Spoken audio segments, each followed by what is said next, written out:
কেউ যদি কারো ক্ষতি করার জন্য কুফরি বা কালো জাদুর তাবিজ করে, তবে এক্ষেত্রে ভুক্তভোগীর করণীয় কি? আজকাল ঘরে ঘরে এই জিনিসটি হচ্ছে।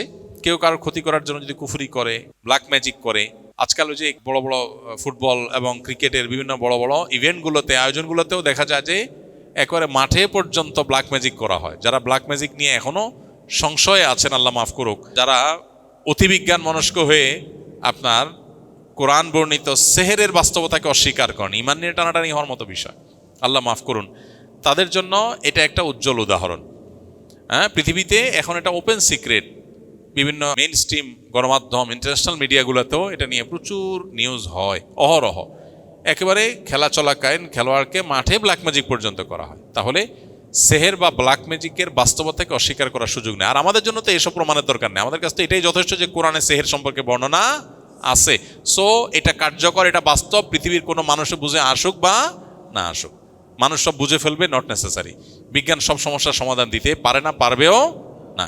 এই জন্য কেউ যদি কাউকে ব্ল্যাক ম্যাজিক করেছে, কুফরি কালাম করেছে, তাবিজ কবজ করে ক্ষতি করেছে এরকম মনে হয়, তাহলে যিনি এরকম ভুক্তভোগী তার করণীয় হবে প্রথম আল্লাহর দিকে রুজু হওয়া, আল্লাহর সাহায্য চাওয়া, আল্লাহর কাছে পানাহ চাওয়া, আশ্রয় চাওয়া। সেটা কিভাবে করবেন তিনি? প্রথমত এটার জন্য তিনি নিজস্ব আমলগুলো আগে থেকেই করবেন, যাতে করে এরকম কেউ ক্ষতি করতে না পারে। কেউ যদি নিয়মিত সকাল সন্ধ্যার দোয়াগুলো পড়ে, যেগুলোতে রক্ষা কবচ আমল আছে, কেউ যদি নিয়মিত নবী সাল্লাল্লাহু আলাইহি সাল্লামের বাতানো শেখানো সুন্নাহগুলোকে মেনটেন করে দোয়াগুলোকে পড়ে, ইনশাআল্লাহ কোনো ব্ল্যাক ম্যাজিক তাকে ক্ষতি করতে পারবে না।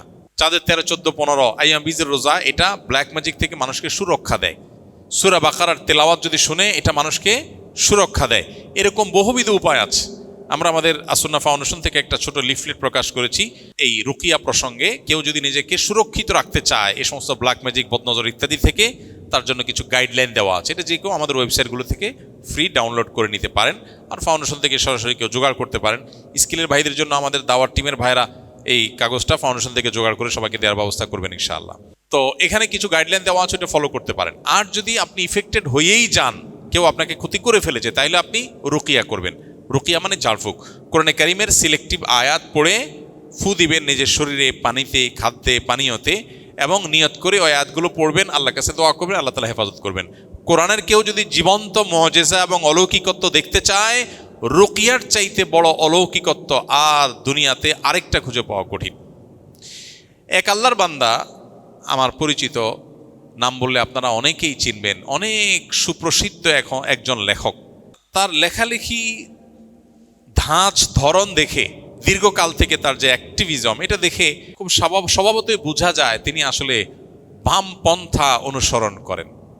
বামপন্থা অনুসরণ করার মানে তো আমরা বুঝি নাকি? এই আল্লাহর বান্দা দেশের বাইরে থাকেন। এর আগে আমি হয়তো বলেছি, ওনার মেয়ে অসুস্থ। তিনি বিভিন্নভাবে আমার নাম্বার জোগাড় করার চেষ্টা করেছেন। এটা যখন আমি টের পেয়েছি, আমি নিজে থেকে তার নাম্বার জোগাড় করে তার সাথে আমি যোগাযোগ করেছি। পরে আমি তাকে কিছু পরামর্শ দিয়েছি, এর বাইরে আরও কিছু ভাইরাও তাকে পরামর্শ দিয়েছেন। মেয়ের যে সমস্যা, সেটাতে বোঝা যাচ্ছে এটা আসলে জিন জাদুর সমস্যা, ব্ল্যাক ম্যাজিকের সমস্যা। এটা মেডিকেল রিলেটেড ইস্যু না, নর্মাল আপনার শরীরের অসুবিধা, অসুস্থতা না, এটা স্পিরিচুয়াল প্রবলেম, এটা ফিজিক্যাল প্রবলেম না। এটা মোটামুটি বোঝা যাচ্ছে। কিন্তু যেহেতু ওই যে বিজ্ঞান এটাকে স্বীকার করে না, এই জন্য ডাক্তাররা ওখানে তাদের যা আছে শারীরিক ট্রিটমেন্টের জন্য তারা ওইগুলোই করতেছে। দীর্ঘদিন ধরে করলো, কোনো ভালো হওয়ার নামগন্ধ নাই। একদিন উনি আমাকে ফোন করে বললেন, ভাই, মেয়ে একটা হসপিটালে ভর্তি আছে, সম্ভবত আইসিইউ বা এরকম গুরুত্বপূর্ণ কোনো ওয়ার্ডে বা আপনার গুরুত্বপূর্ণ কোনো ডিপার্টমেন্টে। তো বলো যে সেখানে ভর্তি অবস্থায় হঠাৎ করে মেয়ে নাই, উদাও। একটা হসপিটাল থেকে একটা রুগী, তাও মুমূর্ষ রুগী, নাই। কিভাবে নাই? কোথাও তাকে পাওয়া যাচ্ছে না, সিসি ক্যামেরা দেখেও কোনো হদিস পাওয়া যাচ্ছে না, হঠাৎ করে নাই। পুলিশ, সে উন্নত দেশ, সেসব দেশে মানুষ যদি একটা শুয়ে বের করা সম্ভব হয়, এত উন্নত টেকনোলজি, সব এই ক্যামেরার অধীনে, পুলিশ সাথে সাথে ইনভেস্টিগেশন চালাচ্ছে, পুলিশও কোনো হদিস বাইর করতে পারে নাই। অনেক খোঁজাখোঁজির পরে পাওয়া গেল বহুদূর, আরেক দূরে, বহু 100 কিলোমিটার দূরে আরেক শহরের একটা হসপিটালে। কিভাবে সে সেখানে গেছে সেও বলতে পারে না, কেউ বলতে পারে না। এর কোনো ব্যাখ্যা তাদের কারোর কাছে নাই, পুলিশের কাছেও নাই, এই ক্যামেরার কাছেও নাই, কিন্তু সে সেখানে আছে। এরকম আরও অনেকগুলো ঘটনা আমাকে বললেন যে ভাই এগুলো ঘটেছে। এটা কয়দিন আগের ঘটনা, এই যে 1-2 মাস আগের ঘটনা। সর্বশেষ তিনি কয়দিন আগে আমি বলেছি আপনি রুকিয়া করে যান, কোরআনের তেলাওয়াত, রাকিদের সাথে যোগাযোগ করায় দাও। আলহামদুলিল্লাহ তিনি করেছেন। মেডিকেল ট্রিটমেন্টও চলেছে। আলহামদুলিল্লাহ তিনি আমাকে যে কয়েকদিন আগে মেসেজ দিলেন, ভাই দেশে আসতেছি, আমার মেয়েটা এখন পুরোপুরি সুস্থ এবং পড়াশোনা করছে আলহামদুলিল্লাহ। কোরআনের অলৌকিকত্ব যদি কেউ দেখতে চায়, রুকিয়ার চাইতে কাছাকাছি কোরআনের অলৌকিকত্ব দেখার আরেকটা আইটেম পাওয়া কঠিন। তো এই জন্য কেউ যদি আপনাকে ব্ল্যাক ম্যাজিক করেছে, তাবিজ করেছে, ক্ষতি করেছে এরকম মনে হয়, তাহলে আপনার কাজ হলো রুকিয়া করা। রাকি দিয়ে রুকিয়া করা যায়, কিন্তু ভালো হয় সেলফ রুকিয়া, নিজের রুকিয়া নিজে করবেন। আপনি বলবেন আমি কিভাবে করব? রাকিদেরকে বলবেন ভাই কি কি আয়াত পড়ে ফু দেন, ওই আয়াতগুলো আমাকে জানায় দেন, ওই লিস্ট অনুযায়ী দেখে দেখে আপনি পড়ে ফু দেন, ব্যাস দ্যাটস ইট। এটা রাকির মুখের আলাদা কোনো কারামতি নেই। কারামতি হলো কোরআনের, মজেজা হলো কিসের? কোরআনের। সো আমরা অনেকে এখানে ভুল ধারণার মধ্যে আছি, আমরা মনে করি না রাকিদেরকে দিয়েই রুকিয়া করাইতে হবে। হ্যাঁ, এটা ঠিক, রুকিয়াতে অনেক লম্বা কেরাত, লম্বা পড়তে হয়, সবাই সেটা পারে না, সেক্ষেত্রে রাকির সাপোর্ট নেওয়া যায়, কোনো অসুবিধা নেই। অনেক সময় অলসতা হয়ে যায়, নিজের দ্বারা হয় না, এই জন্য কাউকে আপনি সেট করলেন, ওকে রাকি দিয়ে করেন। কিন্তু রাকির মধ্যে কে ভেজাল, কে ভেজাল না, কে টাকার জন্য, কে ধান্দার জন্য, কে ফাঁকি দেয়, কে ফাঁকি দেয় না, আপনার সন্দেহ কনফিউশন আছে। আমরাও ব্যক্তিগতভাবে কাউকে সচরাচর অফিসিয়াল আমরা রেকমেন্ড করি না। এক্ষেত্রে সমাধান হলো নিজের রুকিয়া নিজে করা। আমার পরিচিত এরকম ভাই ব্রাদার আছে আলহামদুলিল্লাহ। আমাদের ইন্ডিয়ান নাহিদ ভাইয়ের কথা আমি বিভিন্ন সময় বলেছি যে ওনার বাসায় জিনের উপদ্রব বাচ্চাদের মধ্যে এমন এমন ডিস্টার্ব, শুনলো অবাক করার মতো। নাহিদ ভাইকে আমরা সবাই চিনি, আমাদের এই যে এখানকার এই বিল্ডিংয়ের স্ট্রাকচারাল ইঞ্জিনিয়ার উনি, আপনারা অনেকেই চিনেন।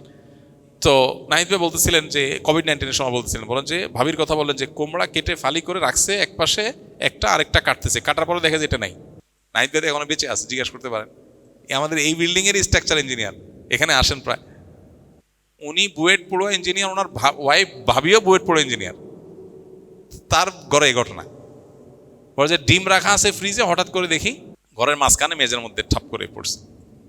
ওনার বাসা আমি গেছি একবার, বাসার ওই যে বারান্দার ওখানে ফুলের টবে ফুল গাছে ফুল ধরে আছে, বলে যে ফুল ছিঁড়ে নিচে ফেলা দিছে, বাচ্চারা দিছি মায়ের, ফুল ছিঁড়ছস কেন? পরে দেখি পরের দিনে একই অবস্থা, বাচ্চা ওর দ্বারা কাছেও যায় নাই। আচ্ছা, এরপর আমি ওনাকে একজন রাকির কথা বললাম, ভাই এই রাকি, উনি বলছেন না রাকির থেকে আমি হেল্প নেবো কেন, আমি কোরআন পড়তে জানি, আমি রাকিরে ডাকে আনছে বাসায় এনে বলছে ভাই কি কি আয়াত পড়বেন আমাকে লিস্ট দিয়ে আপনি চলে যান। এরপর উনি নিজে রুকিয়া করছেন, পরিপূর্ণ সুস্থ আলহামদুলিল্লাহ। ভাইরা আমার, এই জন্য যদি কেউ এরকম আক্রান্ত হন নিজে রুকিয়া করবেন। এখন মুশকিল হলো আমরা আজকাল সব কিছু টাকা দিয়ে করতে চাই, আর রাকিরে 10,000 টাকা দিয়ে দিই, ভাই তুমি রুকিয়া করে চলে যাও তো, আমার কোরআন পড়ার টাইম নেই। আল্লাহর ঠেকা পড়ে না এই লোকরে শেফা দেওয়ার, আল্লাহর ঠেকা পড়ে নাই যে আল্লাহর কালাম দিয়ে আপনাকে অলৌকিকত্ব দিয়ে আল্লাহ আপনাকে শেফা করাবেন, আল্লাহ ঠেকা পড়ে নাই। এতটুকু চেষ্টা করতে হবে। এখন আমরা দুনিয়াটা সব ওই ট্যাবলেটের মধ্যে নিয়ে আসছি, দুনিয়া সব কিসে নিয়ে আসছি? ট্যাবলেটের মধ্যে, খাওয়াই দেওয়া শেষ। দিন এত সহজ না, একটু স্ট্রাগল করতে হয়। প্রকৃতিগত সিস্টেমটাতে একটু স্ট্রাগল করতে হয়, আর এই আর্টিফিশিয়াল সিস্টেমে স্ট্রাগল করতে হয় না। সব কিছু দেখবেন দেনান দেন হয়ে যাচ্ছে, ওই যে দাজ্জালের মতো, দাজ্জালে সব কিছু নগদ। আমার প্রতি ইমান আনো, এই যে নগদ জান্নাত পেয়ে যাবো। আল্লাহ প্রতি ইমান আনলে আল্লাহ কিন্তু নগদ জান্নাত দিবেন। আল্লাহ বলবে তুমি ইমান আনছো যে পরীক্ষা দাও 60 বছর 70 বছর, তারপরে জান্নাত। তাহলে দাজ্জালের সিস্টেম আর আল্লাহ সিস্টেম বেশ কম আছে না? নাই। দাজ্জালের প্রতি ইমান আনবেন, সাথে সাথে তারা হাতে নগদ জান্নাত, সেগুলো জান্নাতে ঢুকে আসলে জাহান্নাম। ওইটা আসলে কি? জাহান্নাম। এই জন্য ভাই, নগদ কাজ করবে, একদম গুলি মতো কাজ করবে, আপনি ট্যাবলেট খাইলে মানে অসুখ ভালো হয়ে গেল, এটা ন্যাচারাল সিস্টেম না। ন্যাচারাল সিস্টেম হলো আস্তে আস্তে আস্তে আস্তে অটোমেটিক একটা সময় ভালো হবে। তারপরও কোরআনে কারিমের অলৌকিকত্ব কখনো কখনো দেখা যায় তৎক্ষণাৎ কাজ করে। তাহলে যিনি আক্রান্ত হয়েছেন তিনি নিজে রুকিয়া করবেন বা রাকিদের শরণাপন্ন হবেন, ইনশাআল্লাহ তাআলা তাকে শেফা দান করবেন, তিনি শুধু কারোর পরামর্শ নেবেন।